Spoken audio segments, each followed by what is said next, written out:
إبراهيم خليل الله إسماعيل الذابح. أعوذ بالله من الشيطان الرجيم بسم الله الرحمن الرحيم السلام عليكم ورحمة الله وبركاته. وعليكم السلام ورحمة الله وبركاته. amna nwanjena kwa chida on program ito ekinyamulungi program y'obusiramu live aha on TV West Studios on kanisa nkabulishon hawa sali musa kandirizo banyinemo Sheikh Takib Chivumbi Amir Dawa Western Region na kwa chida sema. Assalamu alaikum wa rahmatullahi wa barakatuh. Wa alaikum salam wa rahmatullahi wa barakatuh. Bitu elizabani biro munana okwezo kwa Dhulqada ninga shi okwi11 omwaka 2026 kurujira aha kalenda ekisiramu ekishungirizo bane 2016 okwezo kwa katano omwaka 2025. Yes bitere kamba zentangiriye mwena abariga kusala icyuma kampamengo yabatambura kuno kimunonga abarira ndushasha nimwe kandi abafera ntugira ngo inna lillahi wa inna ilaihi raji'un. Yes so munano wanje atule ningambira ngo mazima buri kimwe cyona Quran ekakigamba hoje hamwe na hadith. Yes haza erizoba naenda turebe aha murama mukuru munonga okwatirine na tauhid ningashi okuramya Allah subhanahu wa ta'ala omwe wenka otamugisiraho ekintu ekindi cyona inshallah ta'ala. So basa okutega amatina na misho mazima obase kugira ekiwaiga on program eje bintu bitwizire ntubishomesa konka turi abantu ntwewa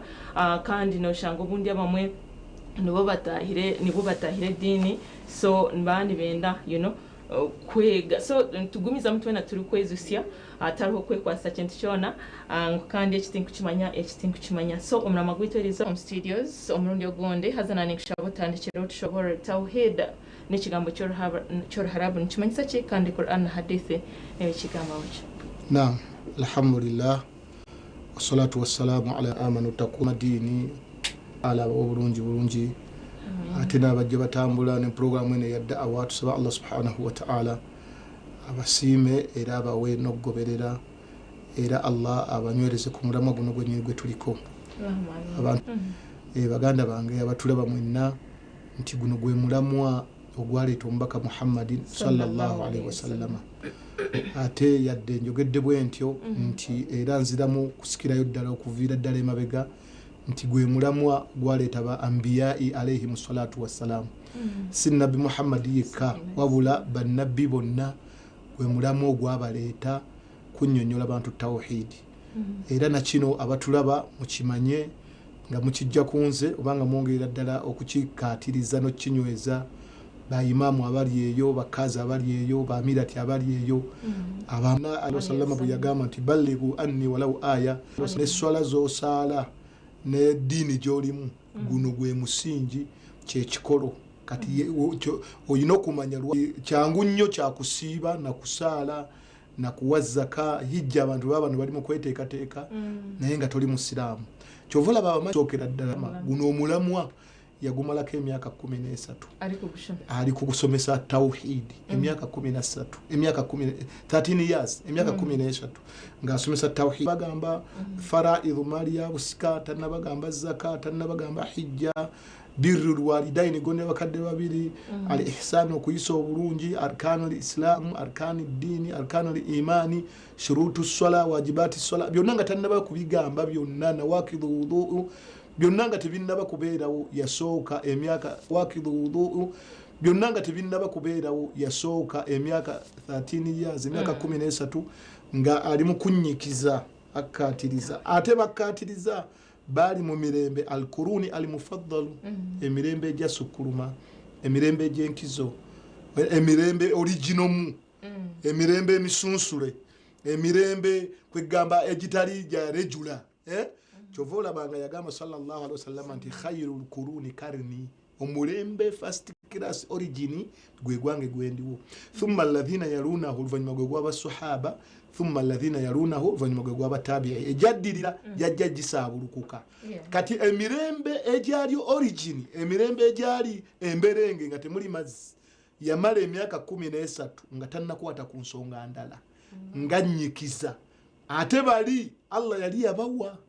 okiwulira obono nefute bwalimu obunafusi bungi embeera zonna nga zikugamba sirejula naye emyaka 13 nga tannakwata ku nsonga ndala kati abamanyi bakulaga nti ate butya kati ffe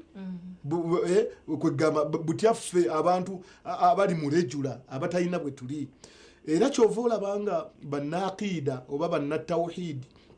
balaga nti sheekhe yenna nga yasoma enzikiriza n'agitegeera obukulu bwayo n'obunyonyofu bwayo kizibu omuwa omulamwa n'atatolontoka mu nzikiriza atolontokera mu tawhidi gyava n'alyoka agenda ku mulamwa gwe bamuwadde. Lwaki? Kubanga ayagala amanye nti obukulu bw'omulamwa guno tawhidi. Tekiyamba omuntu musomesa zaka nga talina tawhidi, omuntu omusomesa sola nga talina tawhidi, omuntu okusomesa omuntu umura oba hijja nga talina tawhidi. Tekikola kubanga era olaba nti bwe tuba tugenda e Makka kigambo labbaika Allahumma labbaika labbaika la sharika laka labbaika, ekigambo ekyo bakitunyikiza nnyo nnyo nnyo era baba bategeeza tawhidi. Kibaba bategeeza kitegeeza nti bwe bakikunyikiza nnyo nga ku mutima tawhidi teriimu ne mu bikolwa oba hijja omenyekedde bwereere. Okiwulira? Kati so baganda bange batulaba era owantu wonna owali omukisa gw'enzikiriza gwa tawhidi mukisa gwa bbeeyi nnyo oba ofunye ekitalabwako. Waliwo omugagga oba sheekhe oba mukama waffe abatulaba mwenna mwali mukiwuliddeko yatuula mu mmotoka ezimu ku mmotoka z'abakungu oba yagiraba oba yagituula mundoze yagituula mu statement bweraga n'agamba nti eno jjana ya ku nsi bwe yagamba. Kati ye mmotoka yamusukkako n'agamba nti ntuddeko mu jjana y'oku nsi, naye ate ejjana y'oku nsi ebyo byali bya kiyaayi. Ebitali bya kiyaayi kyekigambo kya Ibn Taymiyyah rahimahullahu ta'ala. Ibn Taymiyyah rahimahullahu ta'ala musomesa wa Ibn Qayyim al-Jawzi rahimahullahu ta'ala yagamba nti ku nsi kuliko ejjana. Yagamba nti ku nsi kuliko ejjana. Abayizi be ne bawaawaala ku nsi kuliko ejjana. N'agamba nti waman dakhalahu kana amin, yenna n'agiyingira ajja kuba awonye. N'agamba ate yenna n'agiyingira ejjana y'oku nsi ajja kuba amaze okubanga kayinza okuba akasengejja ak'okuyingira ne mweri ey'okwakhira. Ne bamugamba butya? N'agamba yoyo yenna atuula ku musomo gwa tawhidi ne sunna n'abeera nga bw'aba agutuddeko ateekayo nnyo omutima. Edduniya yo n'asooka agigoba, ebiwogana n'abyejjako, edduniya n'agijjamu amabanja, school fees kati gye bali bagenda musaba kwegamba n'ateekayo omulaka ku musomesa ayanjuluzza oba asumulula omusomo gwa tawhidi. Nti woowulira nti kati tuzze n'omusomo gwa tawhidi na sunna kwegamba ogamba alhamdulillah. Lwaki? Kubanga abo abatuyikubira mu ttooki abatulabiramu abamanyi baffe ab'ebitiibwa yagamba nti ku nsi kuliko ejjana. Okiwulira? Naye anaagiyingira ajja kubanga amaze okubanga yeegezezzaamu nga kisuubirwa yajja okuyingira ne mu jjana y'okwakhira. Ne bamubuuza butya? N'agamba yoyo atuula mu musomo gwa tawhidi ne sunna naye nga bw'aba agutuddemu atebenkera. Yenna n'awuliranga kwegamba agwagadde, n'awuliranga kwegamba agufiirinze, n'awuliranga kwegamba ayagala agubeeremu nga byonna byonna tayina kuyaayaana kwonna. Kinnemye okunnyonnyola naye kyensuubira buli mufuna bw'okiteekawo nga kwegamba omanyi gwe okutuuka mu kifo. Okiwulira nga wenna owulira omuntu yayanjula ngu naaza kushomesa omusomo gwa tawhidi ogw'okuramya Allah omwe, omuntu ogo ayine kutayo omutima ebirowoozo akeetereza akarinda amanye ari kweshura ekigambo kya ab'okuba noba noteekateeka okugira nti ndyo mu jjana. Owulira? Ndyo mu jjana kubanga la yadkhuluha, tewali muntu agenda kuyingira mu jjana eyo illa ahlu tawhidi, okujjako abantu ba tawhidi. Abatulaba ffenna tumanye rahimahumullah, Allah abasaasire, hafidhahumullah, abalamu Allah abasonyiwe, abakuume oba tukuume nti tewali bantu bagenda kuyingira jjana illa ahlu tawhidi, okujjako abantu ba tawhidi be bantu b'omu jjana. Era tewali bantu bagenda kubeera nti baba ahlu sunna, bantu ba sunna, okujjako amanga those baba ba ahlu tawhidi. Okiwulira? Ava mu tawhidi eno n'amukuba mu sunna, okiwulira kati kizibu nnyo okugamba mbu ono munna tawhidi ate si munna sunna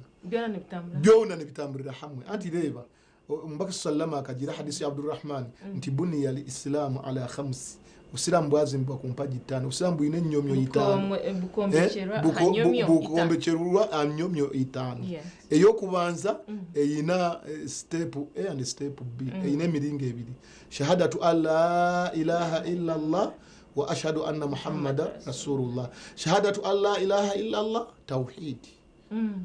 kwegamba tosobola kubeera musilamu illa bitawhid kujja ko ngoina tawhid wa ashhadu anna Muhammadan rasulullah nacho kitegeeza tawhid owulira loyawula Allah onti mubaka wa Allah era Allah eyasindika omubaka kati omuntu okugamba nti swala yensi empaji eyokubiri ekujja eno mu tawhid zaka empaji ya kusatu ekusimbula eno mu tawhid Ramadan empaji ya kuna ekusimbula mu tawhid hijja mpaji ya kutaano ekusimbula mu tawhid kati obusiramu buniya al-islamu ala khamsi obusiramu bwazimbibwa ku mpaji 5 naye ekikolo kyabwo we busibuka tawhid era kyekyaleeta bannabbi ba Allah bonna kwali yali enzikiriza kati wulira mu surati gye bayita Nahali aya 36 Allah subhanahu wa ta'ala yagamba nti walaqad ba'athna fi kulli ummati rasula ani ibudu Allah wajitanibu tawaguti twatuma buli mulembe omubaka owulira ani ibudu Allah nga ekibalese abantu bawule Allah abantu basinze Allah tebasinze ebitali Allah bingi nga lubale nga amasabo nga abachwezi nga abalangi nga empewo z'ekika nga ebituulo abantu hatta basinza n'abantu owulira kakati ekyaleeta bannabbi bonna ani ibudullah abantu basinze Allah wajitanibu tawaguti abantu abalala basinze emiti abantu basinze endiga basinze ente owulira waliwo amaduuka g'oyingiramu n'osanga wakatenga ye katonda waabwe naddala abasajja abayindi osanga bawanisa wakati ye akida yaabwe enzikiriza yaabwe nalaba ku social media ekitonde owulira omanyi ensi ya Allah ayina ebitonde ebimu situbimanyi kati nalaba ekitonde nga kyakulanga akate owulira nga bali mu kinaaza ku social media okwo abeeyo mu buyindi eyo nga bali mu kinaaza kibateeka emikono amagulu gano kigateeka ku mitwe gyabwe bati bateekawo ne kibakomba ne kibasabira owulira nga yalinga katonda waabwe bakyambaza n'engoye naye nga buli gukiteekako omukono ng'oyo afunye omukisa owulira ng'avaawo ng'agamba mumaze bwe bakitwala bwe batyo okiwulira kaakati guno omusomo gwa tawhidi gwe musomo gwa taaga buli kadde omuntu abeere nga tuguddiŋŋana lwaki nti bannaye tawhidi ye kapito w'omuntu tawhidi ye kapito w'omuntu ujja kwegamba nga bw'ogamba mbuno okoze ka bizinensi ko tojja kalekera bakozi tojja kalekera abaana dakiika emu bagenda kamalawo olina okulaba bizinensi y'olunaku income and expenditure era bw'oteekamu abakozi abatakubalira bitabo companies olaba nga zigwa okiwulira kati buli omu amaaso bw'ati abeera ne torch ku maaso ku bizinensi ye kati kapito yaffe ow'obulamu buno okumatalinga gye tulaga bannaye tawhidi ab'ebitiibwa tawhidi kyekikulu era tawhidi okumanya nsonga nkulu nnyo kyekyatuleeta wano anti wulira Qur'an swati dhariyat aya 5:6 swati dhariyat abatulaba aya 5:6 Allah subhanahu wa ta'ala yagamba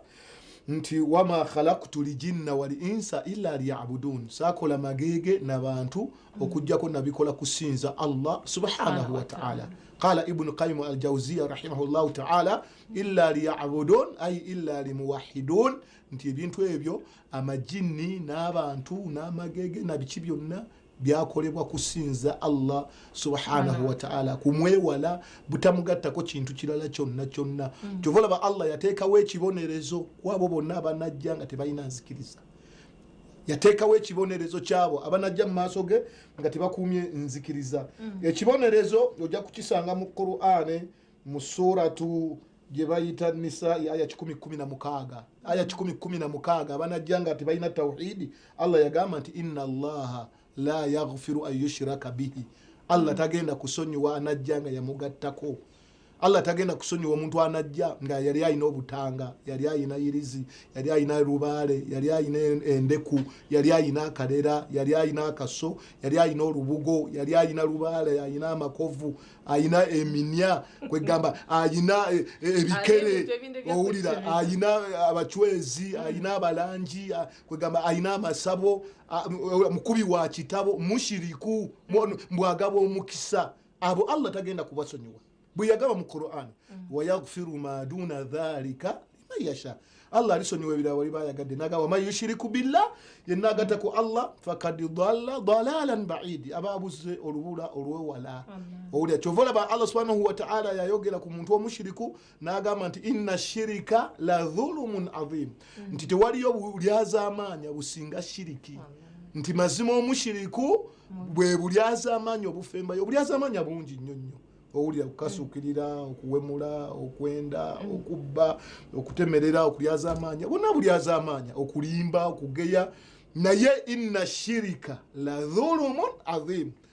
Allah yatekulula obulyaza amanya nagamba naye ate bwe kikwata ku shiriki bwe bulyaza amanya obufemberayo ddala. Lwaki? Kubanga oba oyingidde butereevu mwaya kutonda.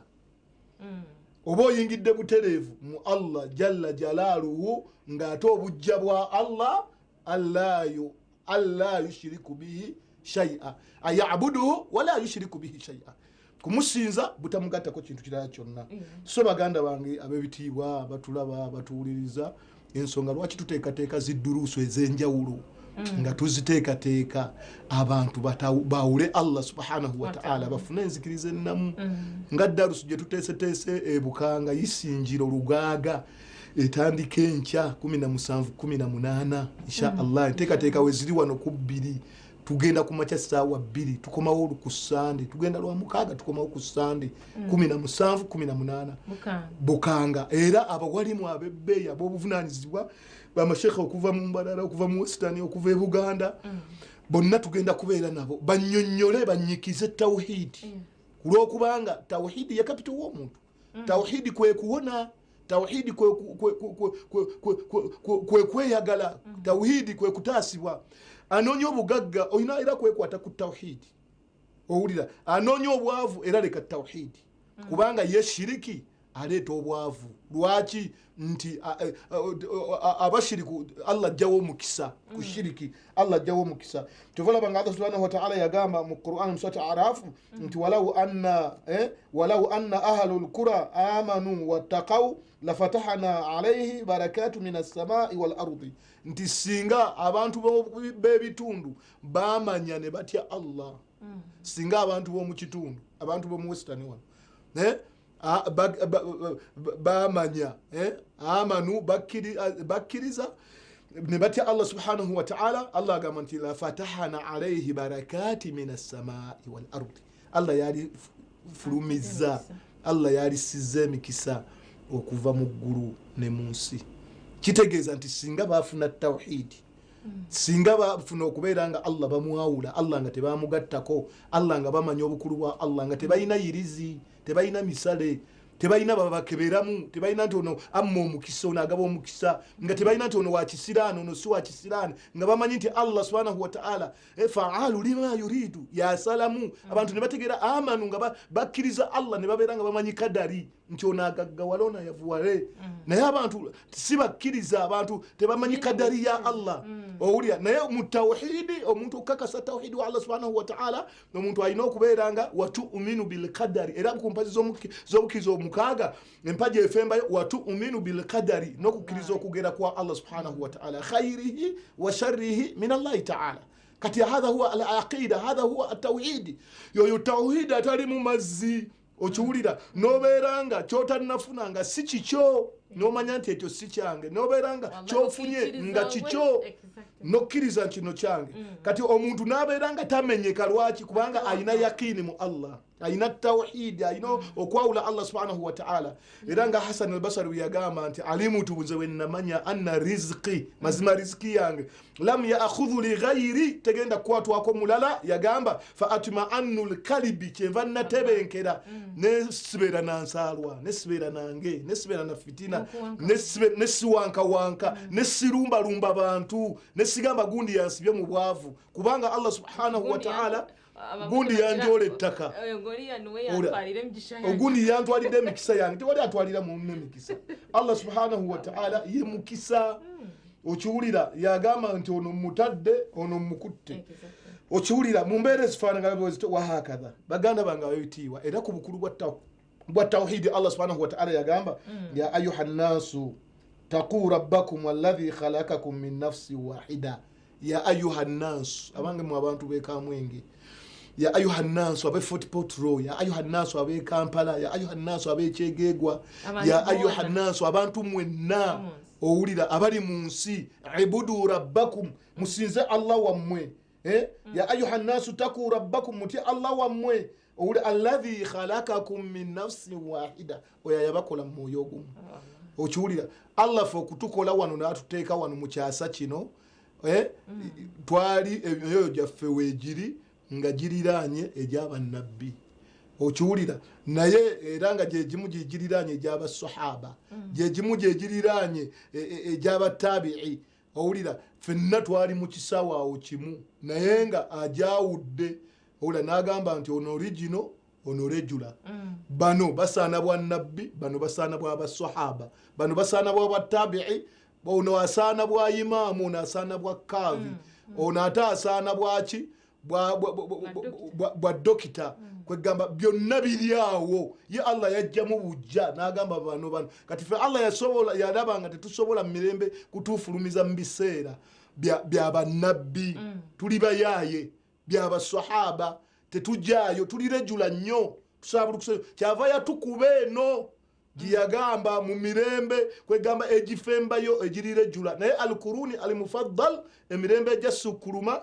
bonna enkola yawe bonna abo bonna ekyabaleeta kunyikiza la ilaha illallah muhammad rasulullah kunyikiza tawhid tewaliwo kirala kisingawo era obukulu bwa tawhidi ekyovolaba Allah subhanahu wa ta'ala yagamba nti wakada rabbuka alla ta'budu surati al-isra aya hiyo ya 23 wakada rabbuka alla ta'budu illa iyyahu wa bil walidaini ihsana ti Allah ay hakama wa amara Allah yalamulada obutasinza kirala kyonna obutasinza abalubale obutasinza abachweze obutasinza abafumu obutagenda mbalangi obutagenda mu masabo obutagenda mu bitonde birala Allah ta'budu illa iyyahu Allah ekyo hakama wa amara yakimaladda Ibn Kathiri bwagamba butafsiri ya aya eyo okiwulira nazzaako n'agamba nti wabiri walidaini ihsana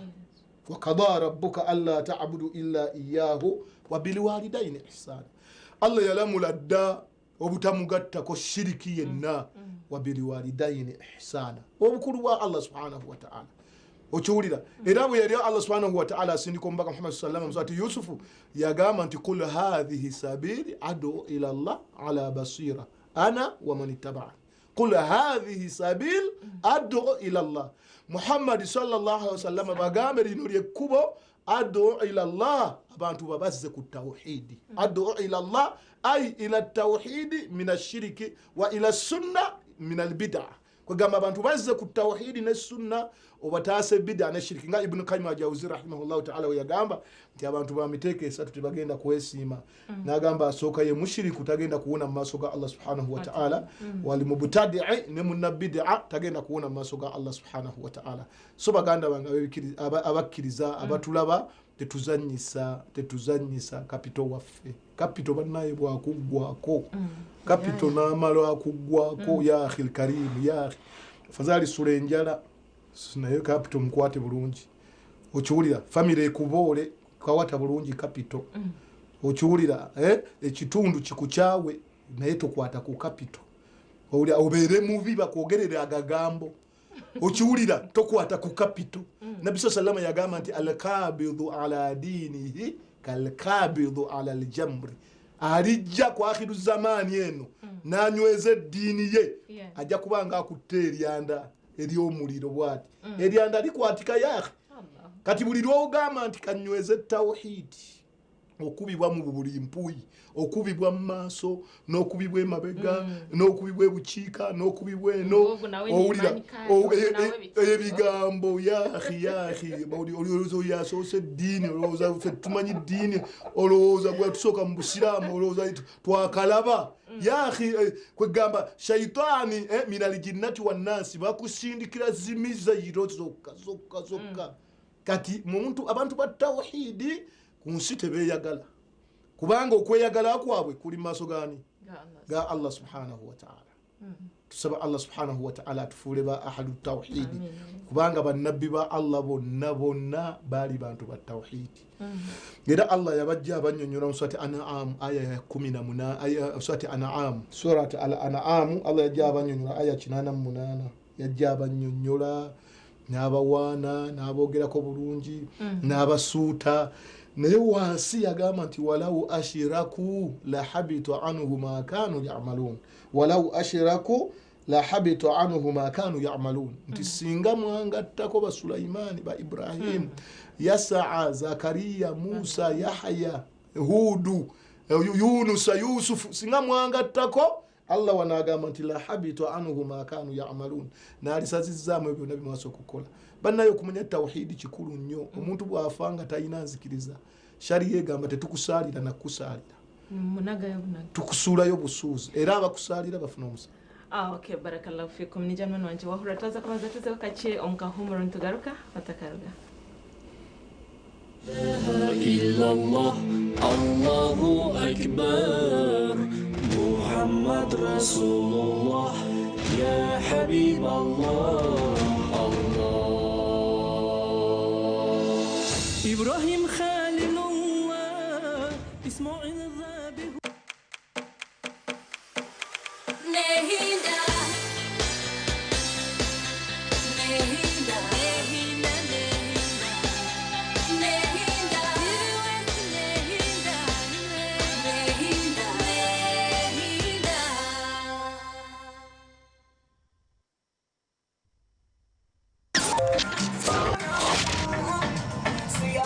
Igana katwanyizibire Radio West gamba mpre ni radio ruleta ntunguka kandi ariko z'ururimi rwawe okutungura no kucyamura abantu okurabira mu programs zitari zimwe na zimwe n'amakuru music nungi ubuzano bwo kusingura sente n'abahereza abo mutano ijorangiza ha Radio West omaliso bukikuru bw'abantu ebyo rukora hatwatira Radio West aho rihona mbarara igana katwanyizibire kabare 94 katonyezishatu Masaka igana mukaga katonyezmukaga Kampala 95 akatonyezibiri Fort Poto 91 akatonyeznot Radio West Gambambre. When you choose Vision Courier, we understand that your package is more than just a package. It's a birthday gift arriving on time, as promised. It's a business contract, starting off a new life-changing partnership. It's a much-needed home appliance that brings joy to everyone. It's you trusting us to get things done and done right. That's why we at Vision Courier work tirelessly to ensure that we deliver on our promise. That no matter where you are in Uganda, we will deliver to you more than fast. Contact Vision Courier on 0800 166 789. Vision Courier, more than fast.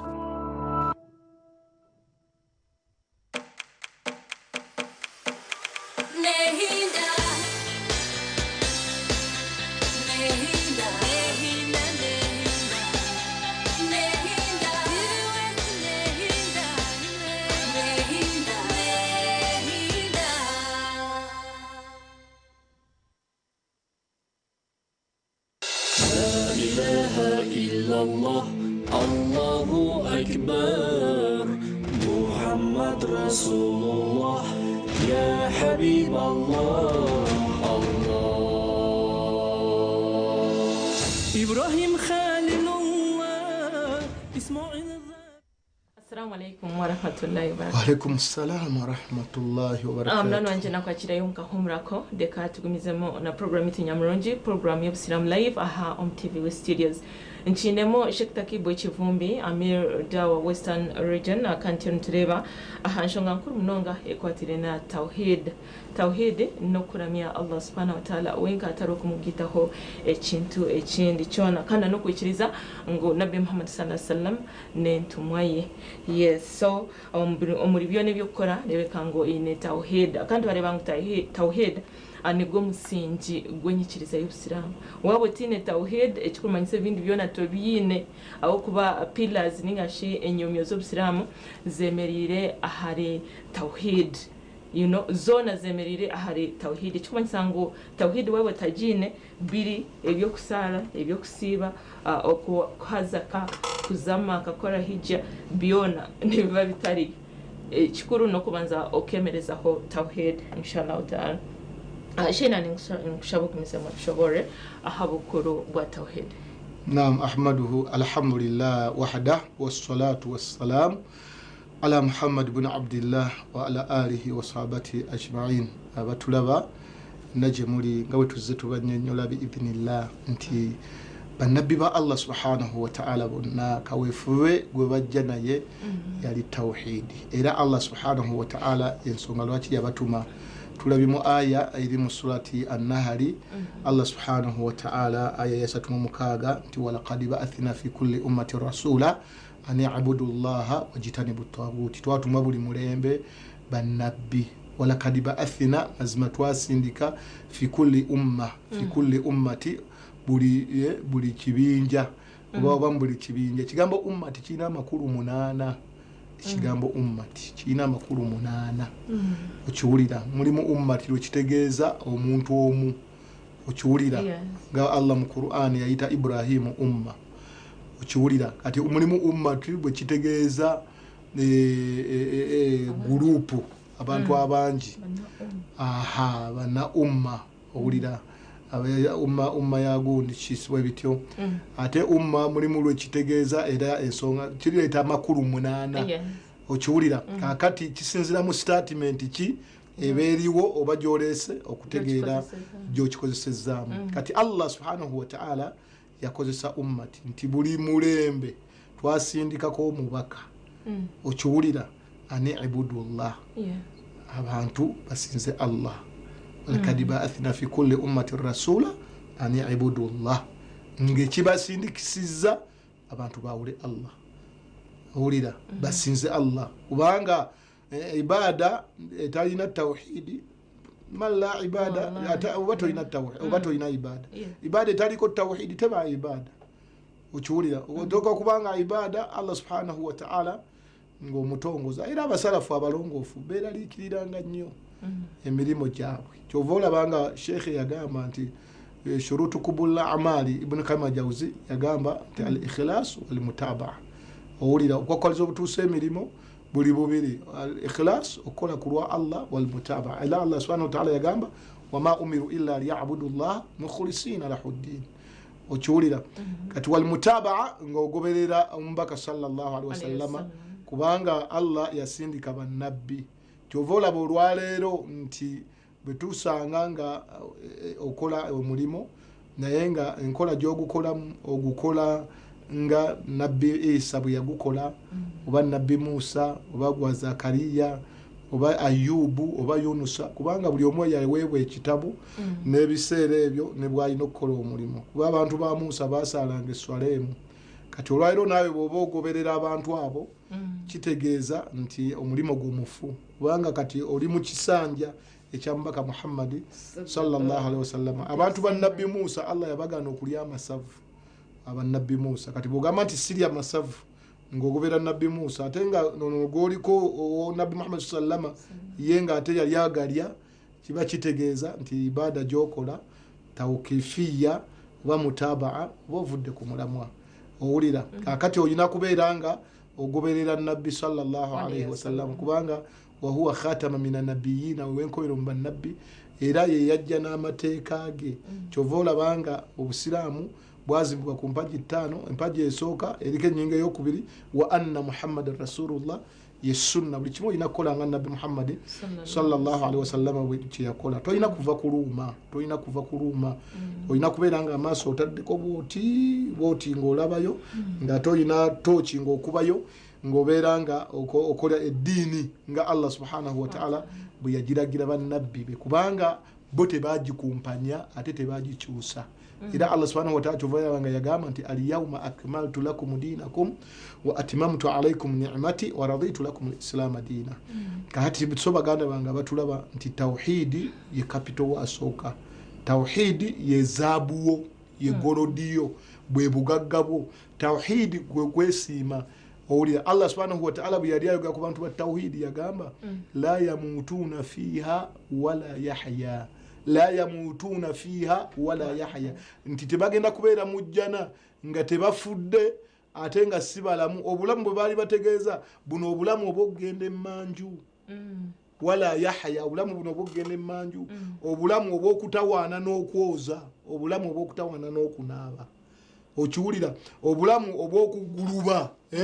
kati bo ojja kuba ng'oli mu bulamu buli obulungi ennyo obutali bwakutawaana kati abantu ba tawhid bagenda kubanga beesiima mu maaso ga Allah subhanahu wa ta'ala bagenda kubanga tebalina buzibu bwonna kati wulira nabbi sallallahu alaihi wasallam yagamba nti walladhi nafsi biyadi ndayiro oyo awaniridde omwoyo gwange mu mukono gwe nti la yasma'u bi min yahudiya wala nasraniya walam yu'minu bihi illa kana min ashabi nnar ndayiro yawaniridde omukono gwange omwoyo gwange mu mukono gwe nti oyo teriyo muntu n'omu ayampulirako nze Muhammad sallallahu alaihi wasallama min yahudiya mbayudaya wala nasaraniya yadde mu banaswara walam yu'minu bihi natanzikiriza illa kana min ashabi nnar kujjako abantu abo ngenda bayingiza mu muliro wentwalira omulanga wano nti baganda baffe bonna yefuula nti ndi musiraamu ate nga ebikolwa byokola bwe buwungeera owulira bwe buwungeera n'oyitawo n'obeera nga ate okola shiriki baganda bange temugamba nti ffe obubaka tubutuusizza okiwulidde tubutuusizza yonna gye mulaga yonna ebitundu ebyenjawulo yonna byonna bye mumanyi zibihalwe ziyitendero kunya wano ng'ogenda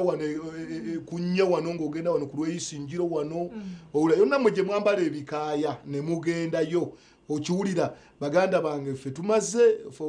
kadi balagna ffe tutuusizza abakazi ekibatwa abakazi abamwe ekyokubatwala omushiriki tebakwenda bashiiza babe baswere mwine hari mwine fuhi abashiija ekyokubatwala omushiriki nemwenda obuwumbi obugiiga nemwenda obuwumbi kandi obuwumbi nebaza kuzika nabo owulira guma ofa obworo otaze omushiriki omukazi guma omushiija waawe murugewe yojo ne sitaani eri mukutabariza sitaani eri kutabankaniza omutima gwawe ora rugaha mushiija otaze omushiriki bitu byo biri tebwaliya byo kugira ngo ngureka irogo eri okuroga omushiija tebirina yahi makuru Allah subhanahu tebiriyo yahi tebiriyo owulira Allah subhanahu wa ta'ala yagamba nti Allah subhanahu wa ta'ala yagamba nti waqaddimuna min amali ila amali faj'alnahu haba'an manthura twakulembeza emirimu emirungi ku mikyamu gino emirimu ntugikwata ne tugizingazinga ne tugifuula enfuufu efumuuka kati obwosaala emirimu gyo bagisazaamu bw'osiba n'ogenda mu bafumu nga basazaamu emirimu gyo bw'osaddaaka bw'olabira obulungi omusajja bw'okola otya n'ogenda mu bafumu ng'emirimu bwe bagisazaamu okiwulira omukyala amagezi genkuwagaligamu olongoosa empisa yaahe n'okugumiikiriza owulira n'okufuukamu nga kasiru ofuukamu nga kasiru mu bufumbo butambula yaahe naye toyinza kugamba mbuno buli koolabya olumbe ojja kaddiwa owulira buli koolabya olumbe ojja kaddiwa abasajja tebawulira owulira balinga balalu owulira kati gwe kyokola ogamba nafumbirwa mulalu kubanga kyomugaana kino kyakola ki kyalumba kakati ojja kutabuka ojja genda n'okulaba ng'okoze ebintu ebikujja mu ddiini ng'oguluba na musajja otunka naye yahi sigo wa mutonda abaana tuzaala abaana ng'oyagala abeere kirala omwana n'abeera kisajja g'osanze obukulu kola eddiini yo buli omu akola ebusiraamu bwo owulira okubuulirira tekirina buzibu naye tofana muntu kutuuka nagenda na mushiriki tofana muntu kutuuka genda na mushiriki yaahi owulira togenda kuwona yaahi togenda kuwona olwoge mujjawo abeere bubi togenda kuwona yaahi olwoge abaana ba mujjawo togenda kuwona wasa togenda kuwangula okiwulira kati ekyaleeta bannabbi naddala bonna kutugana shiriki ate nabbi sallallahu alaihi wasallam n'amala ye n'asibira ddala wulira Allah bwe yagamba ya ayyuhal muddaththir ya ayyuhal muddaththir owaigwa yebikiridde suuka kum stuka fa anzir okogenda okole da'wa abantu bagambe bave ku shiriki bave ku masanamu okiwulira Allah alagira nabbi wa rabbaka fakabbiru katonda wo bamukole ki bamugulumize tebamuteekako wa thiyabaka fatahhiru engoye zaabwe abasajja tezikweya eyo Qur'an mulimu omusajja obutakweyesa mu Qur'an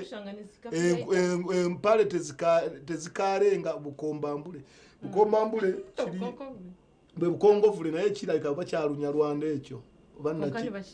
naye nga bukombambule balina olulimi kyolo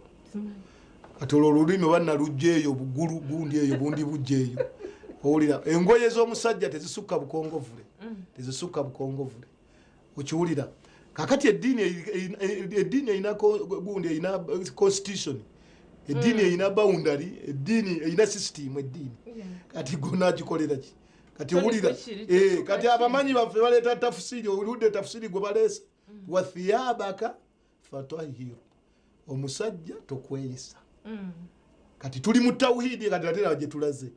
owulira kitegeeza nti tawhidi yasomesa sunna era sunna yevuunula era Qur'an okiwulira kakati omubaka sallallahu alaihi wasallam yatugaana okukweyesa abasajja ate abakyala n'abalagira bakweyese kyovula omusajja yaveeyo mu Namalungu wala najje Madina nagamba ya Rasulallah naamira wala takthiru alayya baako kyonsibirira naye tonkaluubiriza tompa bingi mbaka sallallahu n'agamba omusajja nti wa iyaka wal isbal nkulamira kimu tokweyesanga engoye zo tezisukkanga obukongovule n'agamba ekirala